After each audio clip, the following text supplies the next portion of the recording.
وَمَا أَرْسَلْنَاكَ إِلَّا رَحْمَةً لِلْعَالَمِينَ.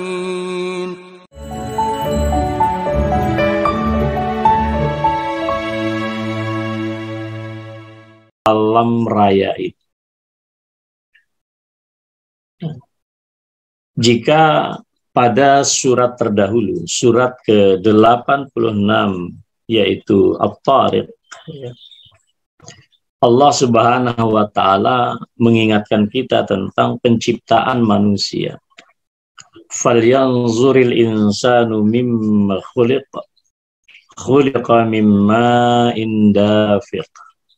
Hendaklah manusia mencermati, memikirkan, merenungkan, mengobservasi dari apa ia diciptakan. Dan ia diciptakan dari air mani yang terpancar. Nah, juga Allah Subhanahu wa Ta'ala ya, di dalam surat ya At-Tariq ayat ke-11 dan 12, was-samaa'i dzatir raja' wal ardi dzatis sada'. Allah bersumpah dengan langit ya, yang memiliki hujan-hujan yang senantiasa diturunkan oleh Allah secara berulang kali, dan bumi yang bisa membelah sehingga tumbuhlah berbagai macam tumbuh-tumbuhan yang berasal dari biji-bijian dan seterusnya. Nah, pada surat Al-A'la, jemaah sekalian yang saya muliakan, Allah Subhanahu wa Ta'ala berfirman atau berbicara tentang penciptaannya yang lebih umum, yang lebih universal daripada sekedar menciptakan alam mikro kita, yaitu sebagai manusia. Maka Allah menyatakan khalaqa fasawwa. Allah menciptakan segala sesuatu itu, dan penciptaan Allah terhadap ciptaannya itu sedemikian sempurna. Ma tara fi khalqir rahmani min tafawut. Ya, tidaklah mungkin kita sebagai manusia akan menemukan suatu ketimpangan, ketidakteraturan di dalam ciptaan Allah Subhanahu wa Ta'ala. Juga di dalam surat Al-A'la, Allah berbicara tentang penciptaan rumput-rumput. Ya. Jadi Bapak Ibu sekalian, kalau membuka surat Al-A'la ayat ke-4 dan ke-5, ketika Allah menyatakan wallazi akhrajal mar'a faja'alahu ghusaan ahwa. Dan Allah yang telah menumbuhkan rumput-rumputan, lalu Allah menjadikannya, atau rumput-rumput itu dijadikan oleh Allah kering kehitam-hitaman. Nah, saudara sekalian yang saya muliakan, sekali lagi saya menegaskan bahwa kita sebagai manusia, dan kemudian Allah menerangkan penciptaan tumbuhan. Di antaranya di sini adalah rumput-rumputan. Sebagaimana manusia diciptakan oleh Allah dan disempurnakan penciptaannya, demikian pula tumbuhan yang ada di sekitar kita. Tapi sebagaimana juga tumbuhan itu akan mengalami suatu masa, ya, satu perubahan, dan tidak bisa dilepaskan dari kehendak dan kudrat Allah Subhanahu wa Ta'ala. Rumputan itu dijadikan oleh Allah kering, kemudian berwarna hitam, seperti yang sering kita lihat. Demikian pula manusia. Manusia diciptakan oleh Allah dan dia akan melalui fase-fase yang sedemikian panjang di dalam kehidupannya. Tapi pada akhirnya, baik kita sebagai manusia, juga rerumputan, itu akan mengalami fase fase kebinasaan, fase kerusakan. Nah, di sini yang menarik saudara sekalian, ketika Allah menyandingkan penciptaan manusia ya, di dalam surat Al-Tariq, dan kemudian Allah bercerita di dalam surat ya, Al-A'la, penciptaan yang lebih universal apapun itu, termasuk juga rerumputan. Ini memberikan satu pesan kepada kita bahwa sesungguhnya kita dan tumbuh-tumbuhan itu merupakan makhluk yang sama, ciptaan yang sama. Bahkan mereka pun seperti kita juga bertasbih ya, dan menyembah kepada Allah Subhanahu wa Ta'ala. Jadi ada satu kesadaran yang dibangun oleh Al-Quran. Kita tidak bisa berlaku zalim terhadap alam raya dan lingkungan di sekitar kita. Hubungan kita dengan rerumputan itu adalah hubungan memanfaatkan. Alladzi ansha'akum minal ardi wasta'amarakum fiha.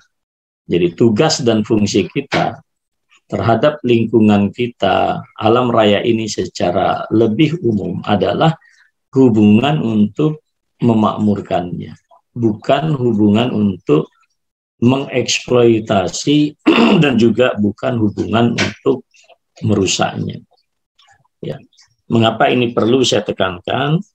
Karena sekarang ini kita di dunia global ini merasakan betul terjadinya kerusakan lingkungan yang sedemikian dahsyat. Nah, jemaah sekalian yang saya muliakan, memperhatikan kandungan dan konten ya surat Al-A'la yang berbicara tentang tauhid, berbicara tentang kekuasaan Allah Subhanahu wa Ta'ala, berbicara tentang Al-Quran dan bagaimana Allah memudahkan penghafalan Al-Quran. Juga Allah berbicara tentang bagaimana manusia seyogyanya melakukan tazkiyatun nafsi, melakukan purifikasi, melakukan pensucian terhadap jiwa dan dirinya sebagai seorang manusia. Nah, saudara sekalian yang saya muliakan, semua apa yang saya sebutkan itu diawali oleh Allah Subhanahu wa Ta'ala dengan perintah untuk bertasbih. Sabbihisma rabbikal a'la. Ada pesan moral di sini, saudara sekalian yang saya muliakan.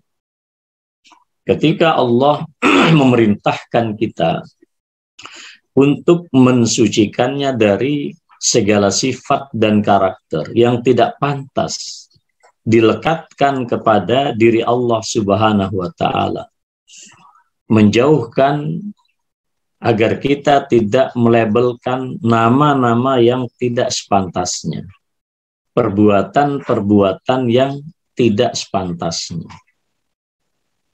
Ini menjadi kata kunci saudara sekalian. Mengapa hal ini penting untuk kita ingatkan?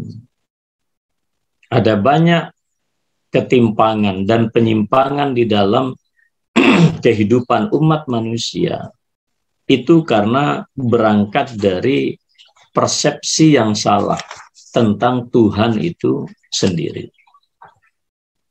Misalnya ketika kita membaca satu buku misalnya tentang apakah itu filsafat agama atau sosiologi agama misalnya, banyak para ahli menceritakan bahwa pada mulanya manusia yang secara natural itu membawa potensi untuk bertuhan atau beragama.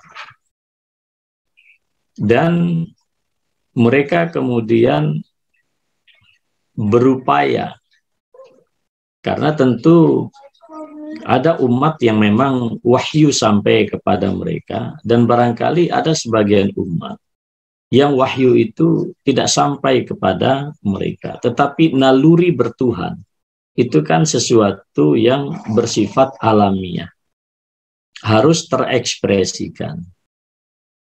Nah, pada masa lalu, terutama pada masyarakat primitif, ya, kata para ilmuwan, itu mereka begitu dekat hidupnya dengan alam, dengan laut, misalnya masyarakat pesisir, atau masyarakat yang ada di dataran tinggi, di pegunungan. Ya, mula-mula mereka sangat bersahabat, ya. Hidup dari hasil laut, hidup dari hasil kesuburan pegunungan dan lain-lain, tetapi kemudian terjadilah peristiwa yang mereka tidak pernah duga. Gunung api misalnya meletus, laut yang tadinya indah kemudian mengalami pasang, bahkan sampai tsunami, bumi yang dihamparkan begitu indah tiba-tiba terjadi gempa. Disinilah kemudian manusia mengalami suatu persoalan pada dirinya ketika mereka kemudian meyakini bahwa alam semesta ini memiliki kekuatan magic, kekuatan supra. Nah, maka muncullah perilaku-perilaku yang unik di dalam memperlakukan alam ini. Ya, mula-mula mereka yakini bahwa setiap benda alam ini memiliki kekuatan magic, memiliki roh yang menguasai. Muncullah misalnya animisme, kepercayaan terhadap roh-roh magic gitu. Namun dalam kenyataannya fenomena yang ditimbulkan oleh alam ini berbeda, ya. Dampak yang dilahirkan oleh meletusnya gunung berapi, kemudian gempa bumi, kemudian banjirnya sungai-sungai dan seterusnya, itu membuat mereka tidak cukup meyakini itu secara abstrak, lalu dikonkretkan. Muncullah kemudian dinamisme. Jadi benda-benda alam ini sudah diperlakukan sebagai Tuhan. Nah, dalam informasi para ilmuwan itu, misalnya di Sungai Nil. Sungai Nil ini kalau itu menjadi sumber penghidupan banyak negara, ya, membentang sedemikian rupa di Afrika, ya, di benua Afrika, Mesir, Sudan dan seterusnya. Ketika terjadi banjir misalnya, mereka kemudian mempersepsi ini roh yang menguasai Sungai Nil ini sedang marah. Maka mereka memberikan ritual, ya, melakukan suatu ritual dan pengorbanan. Lalu dicarilah wanita cantik di sepanjang Sungai Nil itu, lalu dibunuh. Kemudian jasadnya dilempar di sungai. Nah, jadi saudara sekalian yang saya muliakan, peristiwa ini memang terjadi sepanjang masa. Sehingga dikatakan oleh para ulama kita, apa yang disebut dengan kesyirikan itu memang terjadi sepanjang usia peradaban umat manusia. Maka karena kesyirikan itu menjadi fenomena universal di dunia, maka tugas pokok dan fungsi tupoksi para nabi dan para rasul untuk memperbaiki persepsi ketuhanan ini. Walaqad ba'atsna fi kulli ummatin rasulan an ya'budullah wajtanibut taghut. Sungguh telah kami utus, ya, pada setiap bangsa, pada setiap umat seorang rasul yang memurnikan penghambaan diri, penyembahan kepada Allah dan menjauhi segala sesuatu yang dipertuhankan oleh manusia.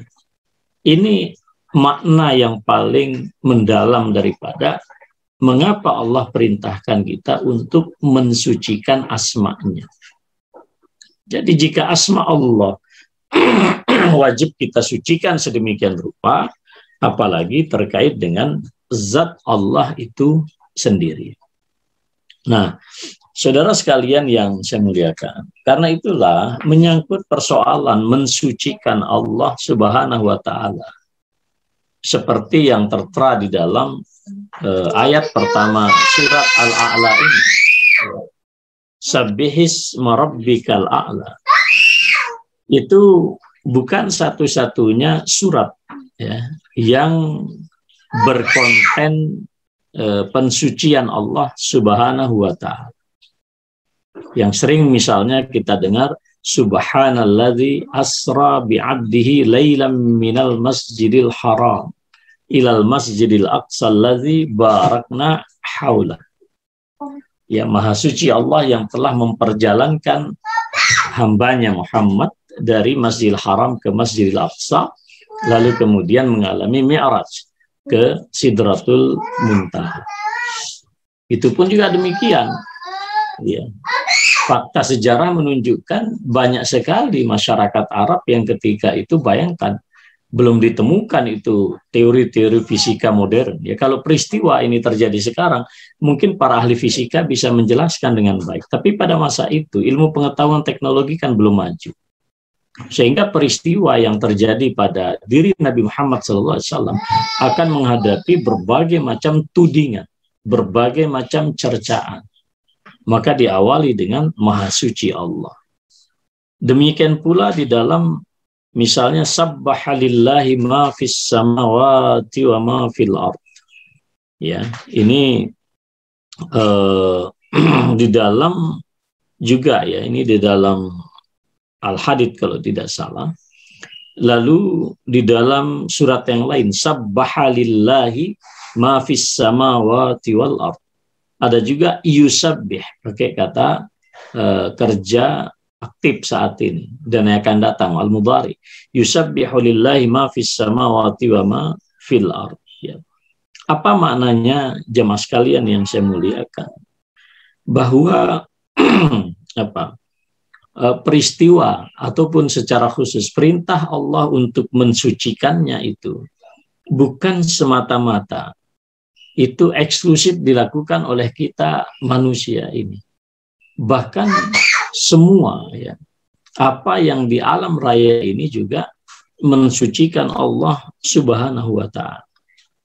Jadi apa yang disebut dengan kalau disebut alam raya, tentunya ya ya bumi ini kan sudah eksis terlebih dahulu sebelum kita ada di bumi. Artinya planet kita ini sudah terlebih dahulu mensucikan Allah ketimbang kita misalnya generasi yang datang kemudian. Nah, jadi saudara sekalian yang saya muliakan, ini informasi yang sangat indah dari Allah Subhanahu wa taala. Jadi wajar misalnya bagi jemaah haji ya, misalnya gini. Ada satu hadis yang menerangkan ketika seorang yang haji atau berumrah mengucapkan talbiyah, labbaik Allahumma labbaik labbaik la syarika lak labbaik innal hamda wan ni'mata laka wal mulk la syarika lak. Ketika itu terjadi, apa yang dilakukan oleh semua bebatuan, semua pepohonan, mereka juga saling saut menyaut untuk mengucapkan hal yang sama, mentalbiyah. Mereka begitu manusia mengucapkan labbaik Allahumma labbaik, itu tidak ada pohon, kemudian tidak ada bebatuan, tidak ada benda-benda alam di sekitar kita, kemudian mereka saling sahut menyaut ya, menyerukan kesucian Allah Subhanahu wa taala. Jadi jangan heran saudara sekalian ketika Rasulullah SAW misalnya mengatakan bahwa innallaha ya, sesungguhnya Allah dan juga para malaikat itu selalu beristighfar ya ala muallimin nas al khair, orang-orang yang mengajarkan kebaikan kepada manusia, hatta al-hitan fi jawbil ma, bahkan ikan-ikan yang ada di dalam air itu juga bertasbih, itu juga mendoakan, beristighfar untuk kita.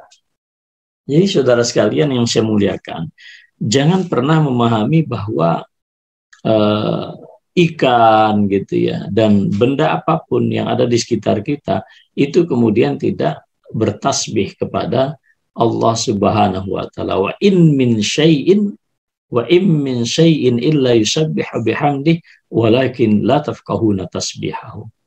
Tidak ada sesuatu yang ada di permukaan bumi ini ya kecuali dia itu bertasbih kepada Allah Subhanahu wa taala. Nah, saudara sekalian yang saya muliakan ya. Di dalam Sahih Bukhari dan Muslim, Rasulullah sallallahu alaihi wasallam juga pernah ya, ini mungkin saya kaitannya dengan Muaz bin Jabal yang suatu saat memimpin sholat lalu membaca ayat yang kepanjangan. Kemudian jemaahnya mengeluh ya kepada Rasulullah kalau bacaan itu terlalu panjang, lalu menegur keras kepada Muaz bin Jabal radhiyallahu taala anhu. Lalu beliau mengarahkan, mengapa engkau tidak membaca saja sabbihisma rabbikal a'la, atau juga kau membaca wasyamsi wa duhaha, kemudian atau membaca wal laili idza yaghsha wan nahari idza tajalla, dan seterusnya itu. Nah, juga diriwayatkan di dalam hadis ya, Ahmad, Muslim, Abu Dawud, Tirmizi ya, dan para perawi kitab-kitab sunnah yang lain dari An-Nu'man ibnu Bashir, sahabat Rasulullah SAW, anna Rasulullah SAW kana yaqra'u fil 'idain. Jadi pada saat Idul Adha, Idul Fitri, wa yaumal Jum'ah, termasuk juga pada sholat Jumat, pada rakaat pertama Rasulullah membaca sabbihisma rabbikal a'la. Dan yang kedua, rakaat kedua, beliau membaca hal ataka haditsul ghasyiyah. Demikian pula jika misalnya peristiwa hari Jumat itu peristiwa Idul Fitri atau Idul Adha terjadi pada hari Jumat, maka Rasulullah membaca surat Al-A'la pada rakaat yang pertama dan Al-Ghasyiyah pada rakaat yang kedua.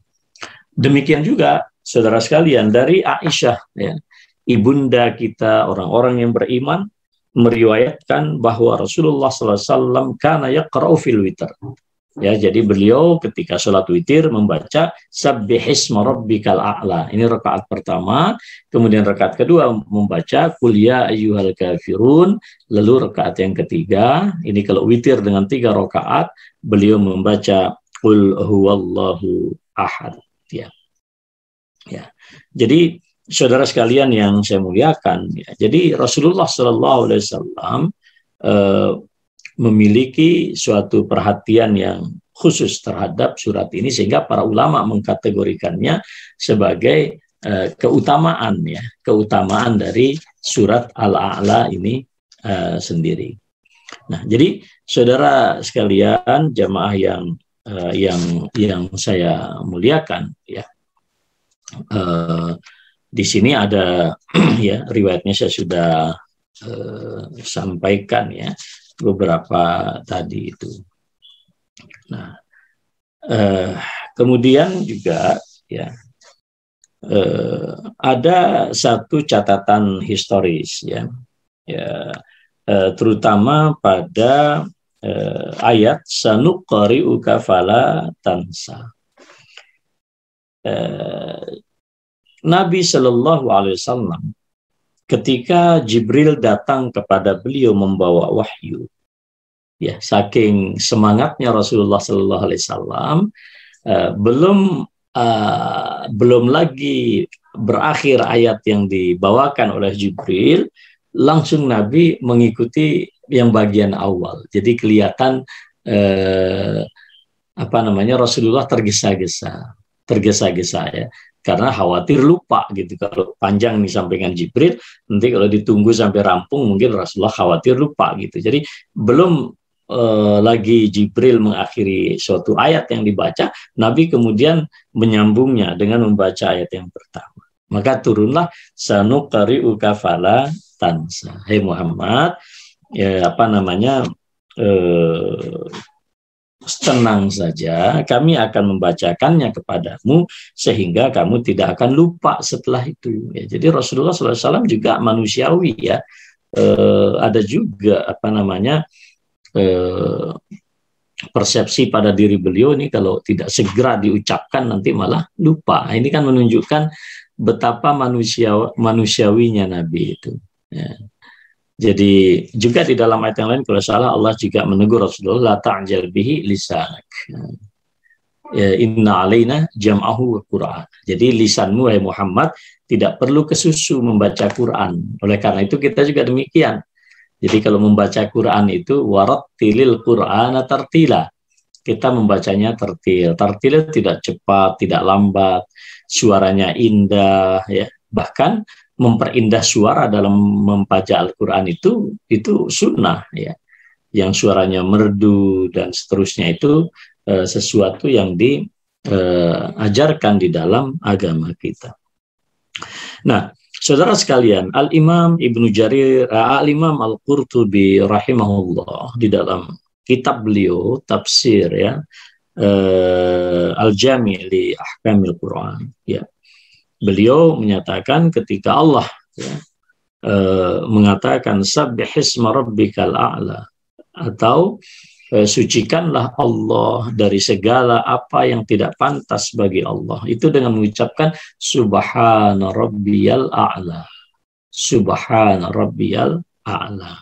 Al-Imam Al-Qurtubi menyatakan al-aula an yakuna al-ismu wal musamma. Jadi perlu kita pahami bahwa nama Allah itu ya adalah zat Allah itu sendiri. Oleh karena itu kita tidak boleh main-main di dalam persoalan ini ya. Jadi kita tidak boleh main-main di dalam persoalan nama Allah Subhanahu wa Ta'ala. Nah, kemudian saudara sekalian yang saya muliakan, waqala Abu Hayyan al-Zahir an tanziyah qala al-Aisam hayna ziwan an yusamma bil sanam Abu Wathan.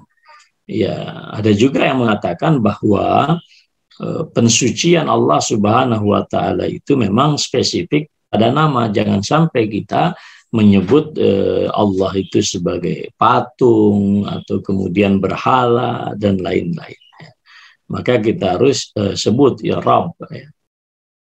Inilah juga saudara sekalian kita dalam Islam ya, mengapa kemudian ya Rabb itu lebih utama kita ucapkan daripada misalnya menyebut ya Tuhan gitu ya.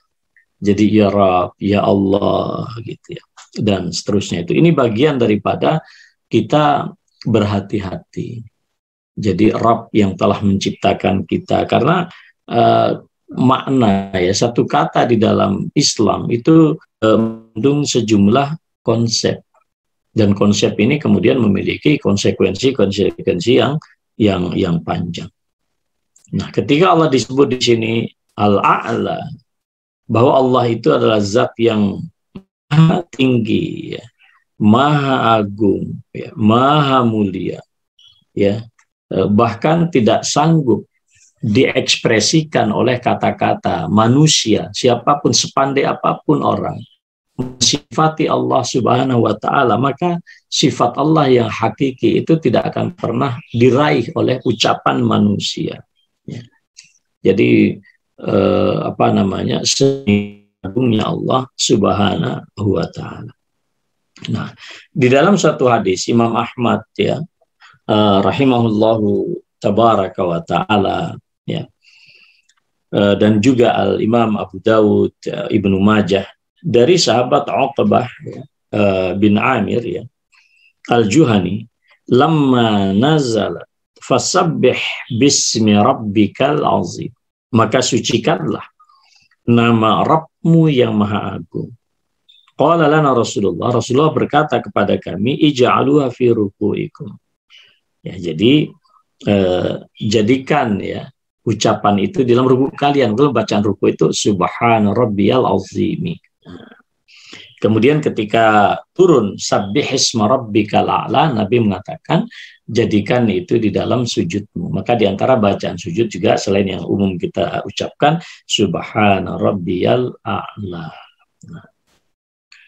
Nah, lalu saudara sekalian yang saya muliakan, Allah Subhanahu wa taala merinci ya, sifat-sifat ya, yang demikian agung yang menjadi bukti betapa kekuasaan Allah, qadrat Allah Subhanahu wa taala ini tidak akan sanggup ditandingi oleh sesiapapun.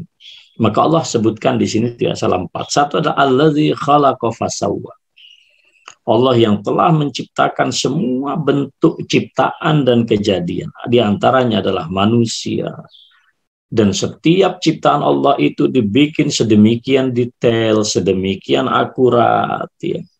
Jadi presisinya sedemikian dahsyat, ya. Serasi antara satu bagian tubuhnya dengan tubuh yang lain dan semuanya itu, ya. Jadi ma tara fi khalqir rahmani min tafawud. Cobalah perhatikan ketika Allah menciptakan misalnya lasyamsu yanbilaha tudrikal qamar walal lailu sabiqun nahar. Tidak mungkin matahari itu akan mendahului bulan, ya. Dan tidak mungkin pula malam itu akan mendahului siang. Artinya masing-masing benda alam ini berada pada putarannya masing-masing yang begitu akurat. Maka muncullah misalnya ilmu falak atau astronomi. Persis seperti kemarin kita mengawali puasa misalnya. Mengapa kita bisa mengatakan secara ilmiah bahwa Senin malam Selasa pada waktu maghrib itu masuk tanggal 1 Ramadan? Ya karena memang akurasinya sedemikian rupa. Sehingga sebagian para ulama menjadikan hisab itu sebagai patokan yang utama, walaupun tentu juga hisab itu kemudian dikonfirmasi oleh visibilitas manusia melihat, misalnya melalui teropong dan lain-lain. Itu satu fakta. Bahkan itu bisa diprediksi sampai beberapa, mungkin ratusan tahun yang akan datang. Nah, hanya satu yang tidak bisa diprediksi, kapan kiamat itu akan terjadi, kapan kematian itu akan terjadi. Nah, poin yang kedua, wallazi qaddara fahada. Jadi Allah telah menciptakan manusia, semua ciptaan, bukan hanya manusia, dan kemudian ditakdirkan bagi segala apa yang diciptakan oleh Allah, segala sesuatu yang memang baik untuk ciptaannya itu. Dan bukan hanya semata Allah kemudian menciptakan, ya, dan menciptakan segala sesuatu untuk kemaslahatan hidup kita, kemaslahatan hidup binatang, kemaslahatan hidup alam raya ini, kemaslahatan ekosistem yang ada di udara, dimanapun. Enggak. Ya, apa yang terjadi? Wa arrafa wajhal intifa'i. Bahkan semua ciptaan Allah itu diarahkan oleh Allah dan diberikan pengetahuan bagaimana masing-masing makhluk itu memanfaatkan apa yang ada di sekitar. Ibu bapak pernah melihat kucing. Kalau Anda melihat kucing makan tumbuh-tumbuhan misalnya, yakinlah kucing itu sedang mengobati dirinya karena Allah memberikan dia ilham untuk memakan tumbuhan tertentu yang menjadi penawar bagi sakit yang sedang dialami si kucing itu. Karena kucing tidak diberikan akal sehingga dia misalnya bisa mesen obat ke dokter lalu ke apotek. Ini luar biasa. Seekor kucing itu Allah berikan petunjuk sedemikian rupa. Bahkan ulat sekalipun, ya. Yang Masya Allah ya, ulat ini, jangankan ulat ya, virus sekarang ini. COVID yang kita alami ini kan makhluk Allah. Jadi jangan ada di antara kita yang antipati terhadap COVID. Jadi saya pikir ada satu kebijaksanaan ya dari Mbah Marijan ketika beliau misalnya mengatakan ya bersahabatlah dengan Merapi, Merapi tidak akan ingkar janji dan seterusnya. Memang mungkin orang bisa salah paham, tetapi kalau kita merenungkan wallazi qaddara fahada, ketika Allah menciptakan itu dengan sangat akurat. Takdirnya masing-masing ciptaan benda-benda alam ini begitu akurat. Tapi bukan semata itu, semua benda-benda alam, apalagi kita, itu diarah Allah, didrive oleh Allah itu ya. Jadi disetir oleh Allah. Untuk apa? Untuk memanfaatkan apa yang ada. Anda lihat cicak, saudara sekalian. Cicak itu kan tidak mungkin ardi tidak ada binatang melata kecuali Allah menanggung rizkinya. Apa yang terjadi, saudara?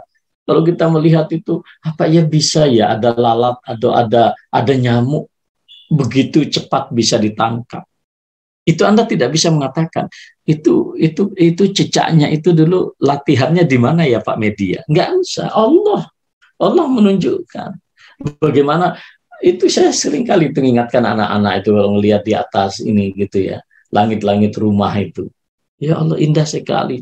Tetap lo makan. Itu bentuk daripada Allah memberikan mereka hidayah dan ilham. Dengan segala makna yang sangat luas itu. Nah, demikian juga saudara sekalian yang saya muliakan, kita sebagai manusia itu juga diberikan petunjuk. Dan itu universal, Pak. Universal. Universal. Jadi namanya membunuh agama apapun mesti nggak suka, Pak. Namanya kemudian saya kira agama apapun tidak suka itu kalau ada yang namanya liberalisasi yang begitu dahsyat di dalam moralitas manusia. Tidak suka. Mabuk itu mereka nggak suka. Agama apapun loh Pak, itu berlaku universal itu. Jadi itulah itu. Jadi nggak usah pakai dalil. Jadi kemanusiaan kita sendiri akan mengingkari itu. Nah, pengingkaran nurani kita, itulah yang disebut dengan al-munkar itu. Nah, sesuatu yang diakui oleh nurani kita, itu yang disebut dengan ma'ruf. Maka mungkar dan ma'ruf sejujurnya itu lebih universal, Pak. Ketimbang al-haq al-batil misalnya yang seringkali dipersoalkan oleh manusia. Jadi, bicara ma'ruf dan bicara mungkar, itu seharusnya itu lebih mudah daripada menjelaskan al-haq dan al-batil. Jadi saudara sekalian yang saya muliakan, ini semuanya diberikan oleh Allah Subhanahu wa taala. Ya, jadi semuanya Pak, dunia akhiratnya, ya, semua penghidupan mereka diberikan, apakah itu manusia, binatang, makhluk melata, burung-burung, ya. Pepohonan saja luar biasa. Mereka juga akan menghirup, Pak. Kalau siang hari mereka memberikan kita oksigen, malam hari mereka kemudian menyerap udara dari luar dan seterusnya, itu menyerap oksigen. Ya. Dan ini juga Bapak Ibu bisa baca surat Toha ya. Surat Toha ini Rabbuna allazi a'ta kulla syai'in khalqahu tsumma hada. Dan Rabb kamilah itu Allah yang telah memberikan segala sesuatu ya. Ketika Allah menciptakan suatu makhluk, suatu ciptaan, maka segala sesuatu diberikan oleh Allah. Infrastruktur kehidupan, fasilitas diberikan. Semua ada, bukan hanya memberikan fasilitas, tapi diberi petunjuk. Ini racun, ini madu. Allah berikan kita petunjuk. You mau sehat, jangan minum racun. Minum madu misalnya. Itu petunjuk, Pak. Ini pisau. Pisau ini untuk motong buah. Jangan motong tangan misalnya. Allah berikan petunjuk kita itu. Tapi ya manusia kan kadang ya begitulah. Jadi saudara sekalian yang saya muliakan, inilah kemudian yang dinyatakan oleh Allah Subhanahu wa taala. Innallaha qaddara maqadir al-khalq. Allah itu mentakdirkan kadar, ya, membuat kadar, membuat neraca, membuat ukuran yang begitu akurat dan valid tentang ciptaan-ciptaannya itu. Qabla an yakhluqas samawati wal arda bi 50 alfasana. Itu 50.000 tahun sebelum diciptakannya langit dan bumi. Allah sudah di dalam ilmunya Allah itu sudah terdesain sedemikian rupa. Wa kana arsyuhu 'alal ma, dan arsy-Nya Allah itu berada di atas air. Jadi saudara sekalian yang saya muliakan, kesimpulannya bahwa at-taqdir ya ibaratun an tasarruf fil ajsa' al-jismiyah tarkib al-wajh khas li ajli ista'dil qabiliyatil khalqiyah. Jadi takdir Allah itu adalah bagaimana Allah telah memberikan batasan-batasan yang sedemikian akurat pada aspek-aspek fisik ciptaannya itu. Dan bentuknya semuanya lah ya yang terkait dengan ciptaan Allah itu luar biasa. Untuk apa? Ya, agar dia siap menerima kekuatan-kekuatan, potensi-potensi telah dianugerahkan oleh Allah Subhanahu wa Ta'ala. Jadi ya saya ngambil misal saja, bayi itu tidak perlu dilatih. Ketika bayi dilahirkan ibu, nggak usah diletak misalnya air susu ibu, nggak usah. Allah sudah berikan dia. Misalnya ada binatang-binatang di pegunungan. Ketika akan terjadi letusan Merapi misalnya, Allah sudah berikan mereka alarm. Makanya di antara tanda-tanda akan terjadi erupsi misalnya, binatang-binatang itu akan turun, dan itu luar biasa. Binatang-binatang itu diciptakan oleh Allah dengan satu potensi untuk bisa menangkap signal yang dikirimkan oleh Allah Subhanahu wa Ta'ala. Nah, sementara ya al-hidayatu ya ibaratun an khalqi tilqal quwa fi tilqal a'dha bi yatakunu kullu quwwatin masdaran li fi'lin muayyan yashulu min majma' itmamul maslah. Jadi petunjuk Allah itu juga diinstalasi pada semua ciptaannya, agar nanti manusia itu bisa mewujudkan maslahat di dalam kehidupannya. Gajah punya maslahat, dan gajah juga punya kalau bahasa kita ya punya etika sesama gajah. Mungkin ular juga demikian, mungkin harimau demikian, kerbau demikian, sapi demikian, ayam sedemikian. Jadi mereka saya kira punya itu kode etik di antara mereka itu. Cuman kita tidak bisa saja sampai. Ketiga, wallazi akhrajal mar'a faja'alahu gusa'an ahwa. Rerumputan ditumbuhkan oleh Allah Subhanahu wa Ta'ala. Ya, berbagai macam tumbuh-tumbuhan ya, dari biji-bijian kemudian melahirkan berbagai macam tanam-tanaman yang sangat dahsyat ya. Tapi juga itu tadi ya, Allah Maha Kuasa. Tanaman yang begitu hijau indah pada saat Allah kehendaki, kemudian Allah jadikan dia layu, setelah layu kering, menguning, bahkan menjadi hitam sama sekali. Ini memberikan makna juga kepada kita ya, jangan lupa kepada Allah Subhanahu wa Ta'ala. Jadi Sabbih marbikal a'la alladzi khalaqa fasawwa walladzi qaddara fahada walladzi akhrajal mar'a faja'alahu gusa'an ahwa. Ini 4 kalau dengan bagaimana Allah memutar ya fase kehidupan daripada tumbuhan itu. Nah, wa bima anna tasbih alladzi amara bihi Nabi sallallahu alaihi wasallam walladzi yaliqu bihi walladzi yartadihi li nafsi. Jadi cara mensucikan Allah itu tentu sesuai dengan apa yang diperintahkan oleh Rasulullah sallallahu alaihi wasallam, dan dengan cara-cara yang diridhoi oleh Allah Subhanahu wa Ta'ala. Ya. Harisan Nabi sallallahu alaihi wasallam ala ma'rifatihi wa hifdhihi bi qiraati ma anzalallahu ta'ala alaihi minal Qur'an. Nah, jadi saudara sekalian yang saya muliakan, karena bertasbih itu harus sesuai dengan yang diajarkan Allah, yang diperintahkan oleh Nabi. Nabi itu kemudian saking takzimnya, saking mengagungkannya terhadap Al-Quran. Ketika Jibril datang kepada beliau itu, beliau begitu antusias, begitu semangat, sehingga belum sampai ujung akhir Jibril membaca, Nabi sudah sudah katakan Allah sanuqri'uka fala tansha illa masyaallah ya Muhammad ya, jadi Anda tidak perlu kesusulah, kami akan jadikan engkau sanggup membaca ya, bi annul himakal qiraah fala tansa ma taqra'u. Karena Nabi kita kenal sebagai bukan ya seperti tradisi pembacaan kita hari ini ya, sebagai orang yang umum. Memang masyarakat ketika itu dunia literasi tidak seperti sekarang. Orang-orang yang memiliki kompetensi membaca, menulis itu sangat unik, tetapi hafalan itu sangat dahsyat.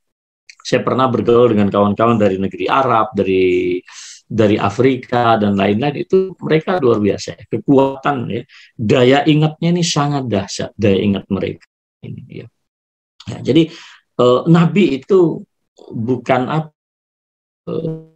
semata-mata gitu kuasai. Maka nah ini sama dengan surat At-Thaha juga, surat 20 ayat 114, wala bil Qur'an min qabli an mati ya. Jangan ya sebelum nanti pernah dibacakan oleh Jibril, ya sampean jangan, itu Allah perintahkan. Kemudian sama di sini, maaf mungkin saya bacakan surat Al-Qiyamah ya, 10:15, la tuhrik bihi lisan. Jadi jangan kesusu menggerakkan lisan ini untuk berubah apa yang telah disampaikan. Inna alaina jam'u, akan ini kami akan menjaganya, kami akan tetap membacanya. Illa masya ya.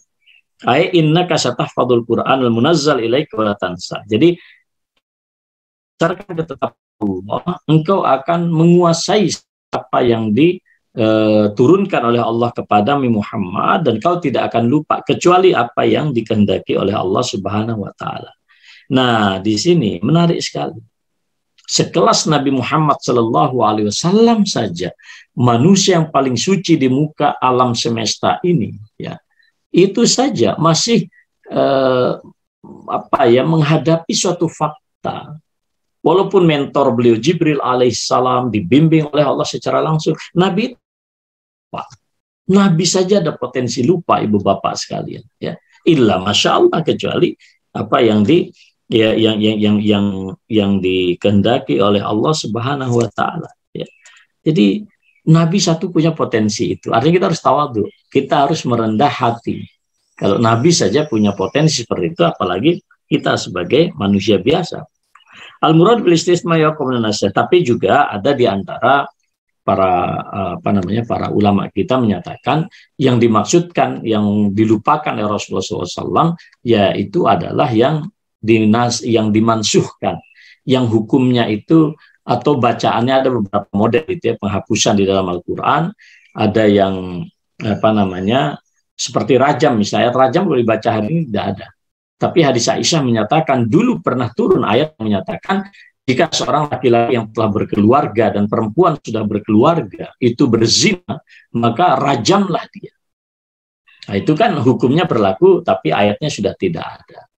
Ya, dan seterusnya. Ini ada juga yang menyatakan kalau yang dilupakan oleh Nabi itu maksudnya adalah sesuatu yang telah diturunkan lalu kemudian dinasakh oleh Allah, didelete oleh Allah Subhanahu wa taala. Sehingga para ulama tafsir kita mendefinisikan apa yang disebut dengan nasakh dan mansuh itu adalah naskhu hukmin syar'iyyin mutaqaddimin bi hukmin syar'iyyin mutaakhirin. Membatalkan hukum syarak terdahulu dengan hukum syarak kemudian yang juga berdasarkan dalil yang datang kemudian. Ya misalnya khamar, mula-mulanya khamar boleh.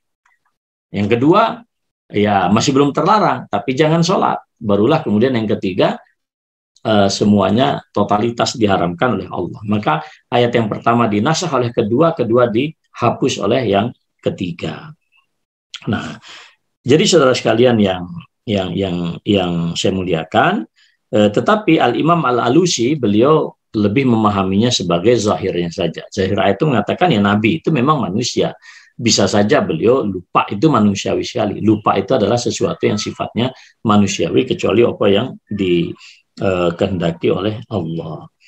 Nah, kemudian akadallahu ta'ala al-wa'da bil iqra' wa adamin nisyan, ya. Illa masyaallah limaslahatin faqal, ya. Innahu ya'lamul jahra wa ma yakhfa. Ya'lamu wa yajharu bil ibad wa ma yukhfunahu min aqwalihim. Jadi saudara sekalian, Allah itu Maha mengetahui apa yang tampak dan apa yang tersembunyi, ya. Jadi misalnya yang tampak itu gampang, segala sesuatu yang dilakukan oleh kita terang-terangan. Yakhfa itu apa yang kita sembunyikan, tapi kan tidak ada tidak ada sesuatu la yakhfa alaihi syai'un. Tidak ada sesuatu yang tersembunyi di hadapan Allah Subhanahu wa ta'ala. Jadi saudara sekalian yang saya muliakan, ya. Kemudian juga Rasulullah Sallallahu Alaihi Wasallam dan tentu kita semua di sini mendapatkan suatu kabar gembira dari Allah. Wa nuyassiruka lil yusra. Jadi Allah ya, Allah mengetahui yang terang-terangan, yang tersembunyi, tapi Allah mengatakan kami akan memudahkan bagimu perbuatan-perbuatan yang baik, termasuk juga perkataan-perkataan yang baik ya. Maka kami berikan syariat yang mudah bagi kamu ya. Agar apa syariat yang mudah ini? Ya agar kamu bisa di atas rel yang benar dalam kehidupan ini. Ya, jadi tidaklah mungkin agama ini diturunkan oleh Allah kecuali untuk memudahkan kita. Maka di antara karakter agama kita yang sangat fundamental adalah al-yusru. Jadi kemudahan meniadakan segala bentuk kesulitan. Ya, misalnya dalam puasa saja, yuridullahu bikumul yusra wala yuridu bikumul usra. Allah menghendaki kemudahan dan Allah tidak mau yang sulit-sulit. Nah, yang sering menyulit-nyulitkan itu kita ini sebagai umat. Nah, saudara sekalian yang saya muliakan, pointers ya yang kita pelajari hari ini adalah satu ya. Kesimpulannya satu adalah jadi seharusnya bagi kita umat manusia ini mengagungkan Allah, mensucikan Allah dari segala sesuatu yang tidak pantas bagi Allah. Apalagi sampai mengatakan Tuhan itu punya anak, Tuhan itu inilah, Tuhan itu itulah, dan seterusnya. Enggak usahlah. Kita kembali kepada Al-Quran. Ya, termasuk juga di dalam asma Allah, di dalam sifat-sifat Allah. Jadi jangan sampai nih kita sedang COVID misalnya, lalu kita kehilangan, ini Islam malah kok banyak yang mati. Nah, itu nggak boleh. Jangan sampai begitulah kita ya. Oleh karena itu, ketika kita sabbih isma rabbikal a'la dibaca, ya kita mengatakan subhana rabbiyal a'la. Ini sunnahnya demikian ya. Sunnahnya demikian. Ini pernah dikatakan oleh Rasulullah kepada para sahabat dan juga dilanjutkan oleh para tabi'in ya. Jadi saudara sekalian yang saya muliakan, poin yang kedua adalah ya Allah kemudian menyebutkan ada 3 fakta betapa Allah begitu mulia dan agung dan harus disucikan ya. Allah telah menciptakan dan Allah berikan petunjuk kepada semua ciptaannya secara universal. Kemudian setelah itu Allah menyatakannya alladzi di dalam alladzi khalaqa fasawwa, kesempurnaan ciptaan ini berlaku secara universal, apakah itu makrokosmos mikrokosmos. Kemudian yang kedua adalah bukti-bukti itu Allah yang telah menentukan ukuran-ukuran neraca ciptaannya dan diberikan petunjuk agar kehidupan ini berjalan secara akurat. Tidak ada ketimpangan, maka Allah berikan petunjuk di situ. Kemudian juga yang ketiga, Allah lah yang mengeluarkan tumbuhan rumput-rumputan. Dan yang keempat adalah yang demikian hijau, indah dipandang, tapi juga Allah Maha Kuasa untuk melayukannya, menguningkannya, bahkan sampai menjadi hitam. Ya. Ini. Jadi saudara sekalian, yang ketiga di sini. Kemudian setelah itu ada 2 kabar gembira dari Allah. Pertama bahwa Malaikat Jibril alaihissalam datang membawa Al-Quran, padahal beliau tidak dikenal sebagai seorang pembaca waktu itu. Tetapi Allah memberikan anugerah sanuk kari'uka falatansa. Allah yang akan membacakan Al-Quran ini ya, kami termasuk juga Jibril di situ, dan engkau tidak lupa. Nah, ini juga berlaku bagi kita umat Islam. Jadi kita yang penting kita terus membaca, apalagi di bulan Ramadan ini ya.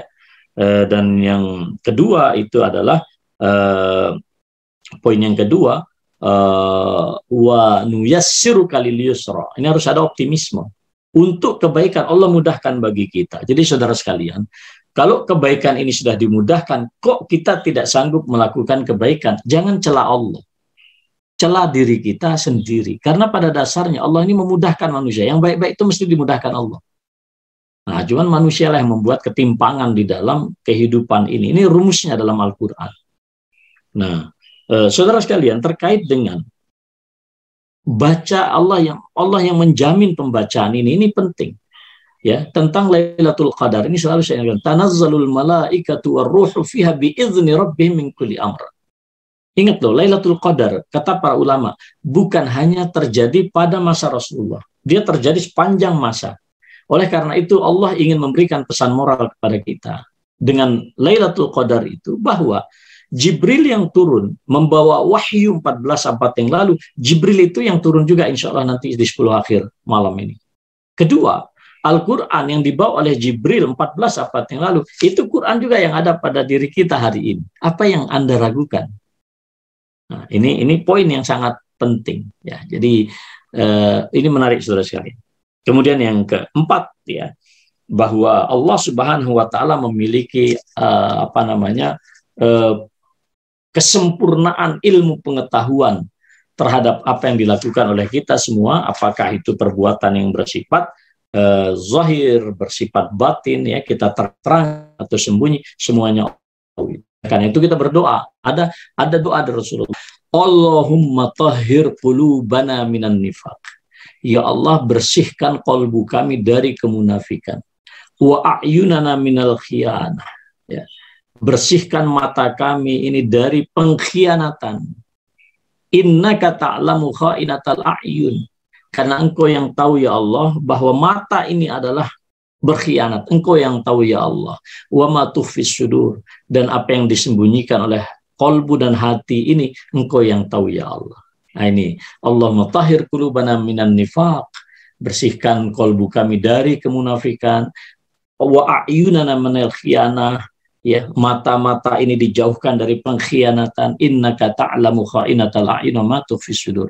Sesungguhnya engkau ya Allah yang maha mengetahui pengkhianatan mata-mata kami dan apa yang disembunyikan oleh kalbu kami. Nah, saudara sekalian, jamaah saya muliakan, saya kira demikian ya.